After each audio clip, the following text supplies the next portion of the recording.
bienvenue pour cette 4e édition donc, du concours d'éloquence de décès. L'exercice est difficile, nécessite une grande concentration.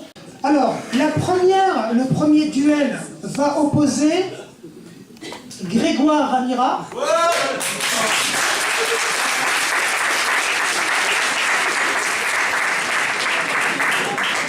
Donc à Marie Desplanques. Duel, la journée de la femme. Cher public, chers étudiants, chers camarades, très cher jury, chers candidats pour et contre. Croyez-vous que ce n'est pas illusoire de créer une journée dédiée à la femme? Croyez-vous que cette journée n'accentue pas au contraire l'inégalité? Une journée pour la femme et les 364 autres jours. Toutes ces femmes qui travaillent dans l'ombre des hommes, toutes ces femmes qui travaillent 2 fois plus pour pouvoir prouver leur égalité aux yeux de la société, toutes ces femmes méritent que leurs actions soient reconnues le temps d'une journée, le 8 mars. En effet, un 8 mars 1944, c'était la première journée de la femme. Aujourd'hui, 1947, aujourd'hui avec 40 ans, nous sommes le 7 mars, nous sommes le 8 mars 1947.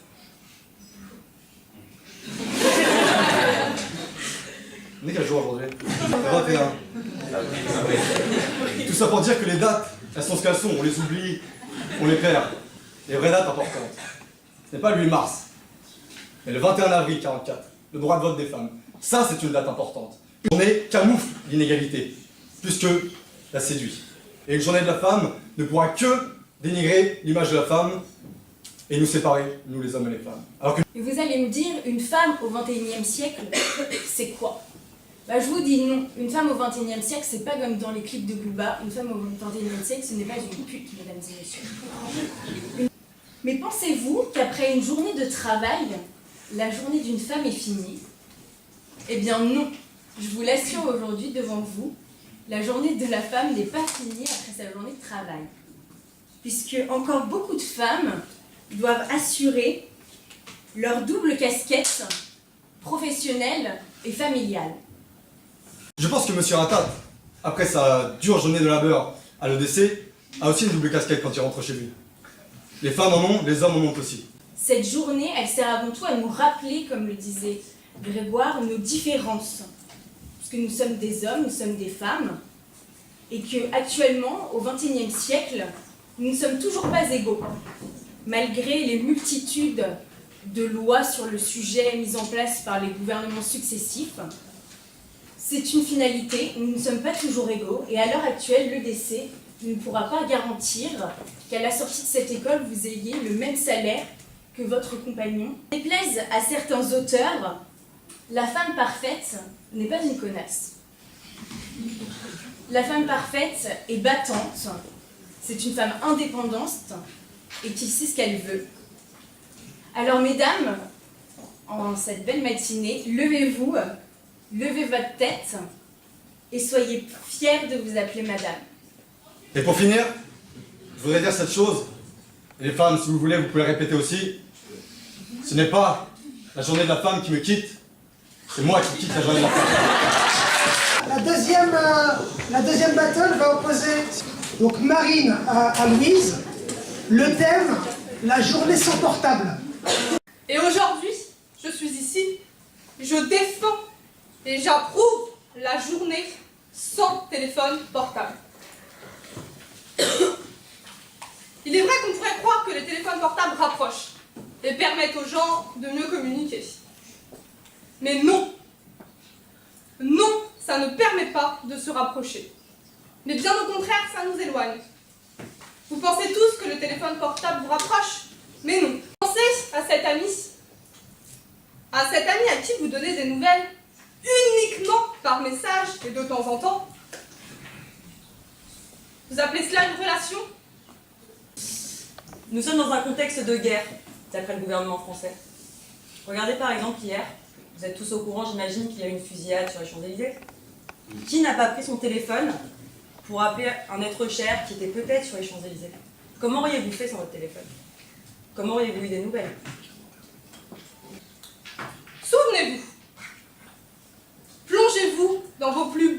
souvenirs d'enfance.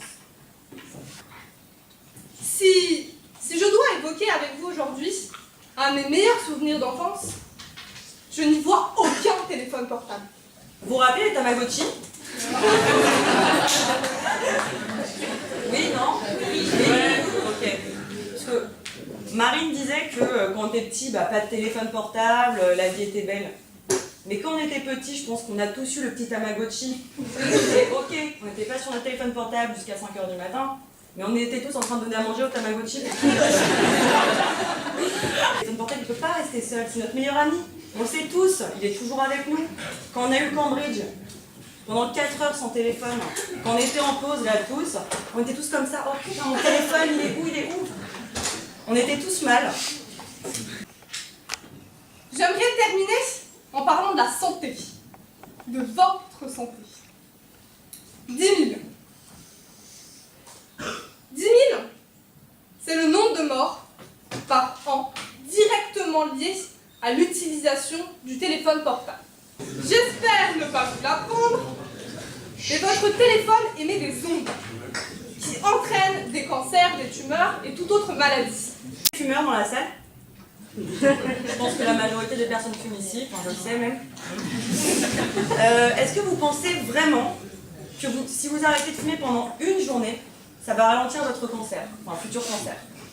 La réponse, on sait tous c'est non. Hein. Donc, quelle est l'utilité d'une journée sans téléphone portable?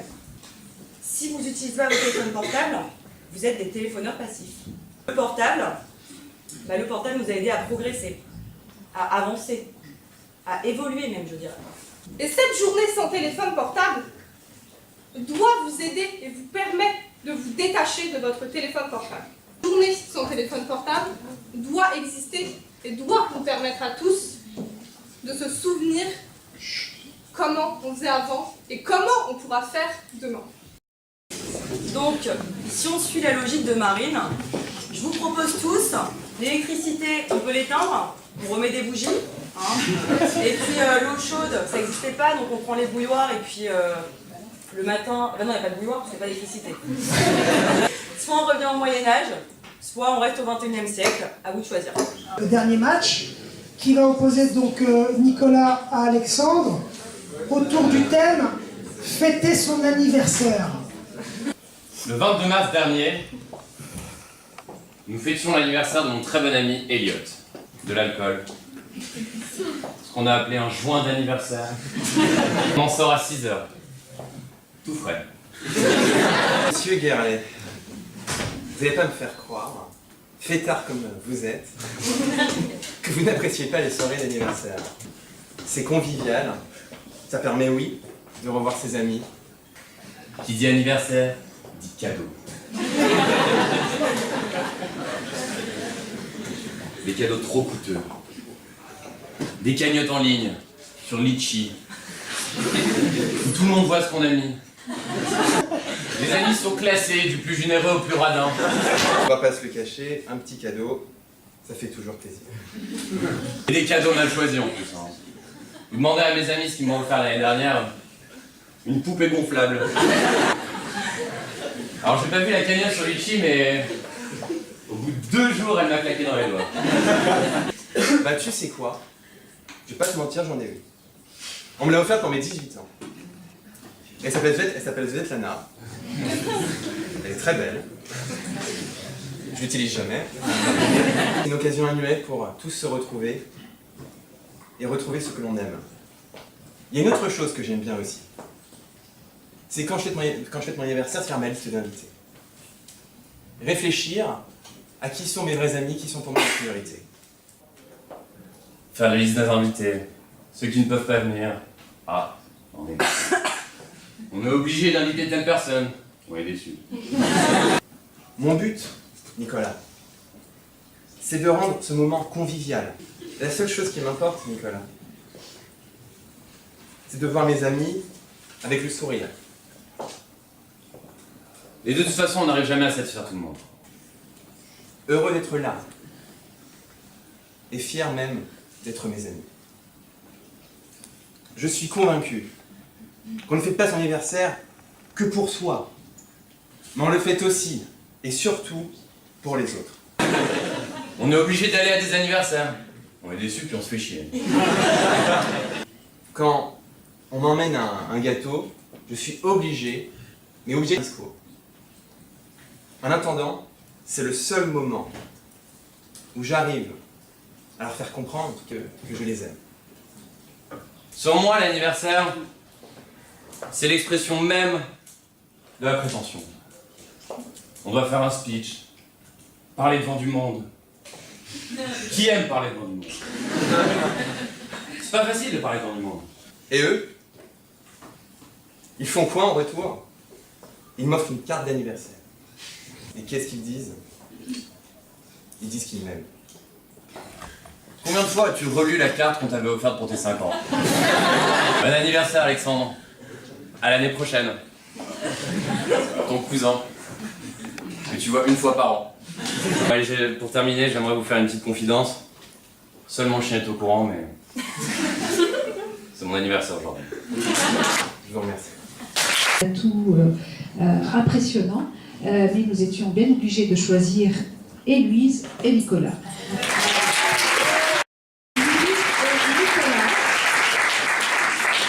Chaque candidat, chaque finaliste va plaider 5 minutes maximum. Il ne reviendra pas pour 1 minute. Et cette fois-ci, les deux candidats ont travaillé sur le même sujet. Et c'est pas pour ou contre cette fois-ci. Le sujet était le suivant. Faut-il aller voter dimanche ou aller à la pêche? Faut-il aller voter dimanche ou aller à la pêche?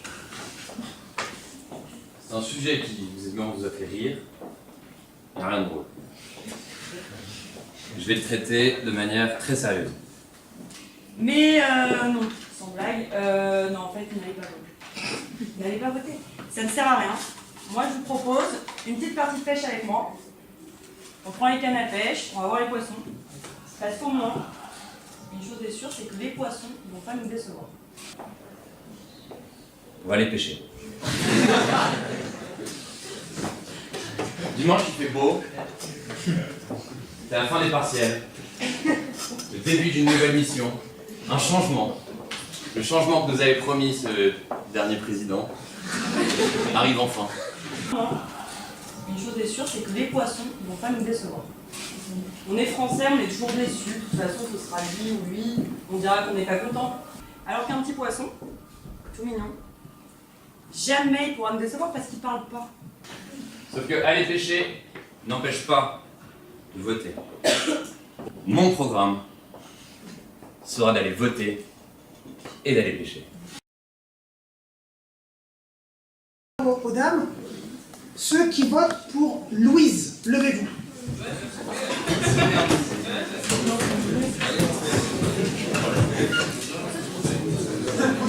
Pour Nicolas.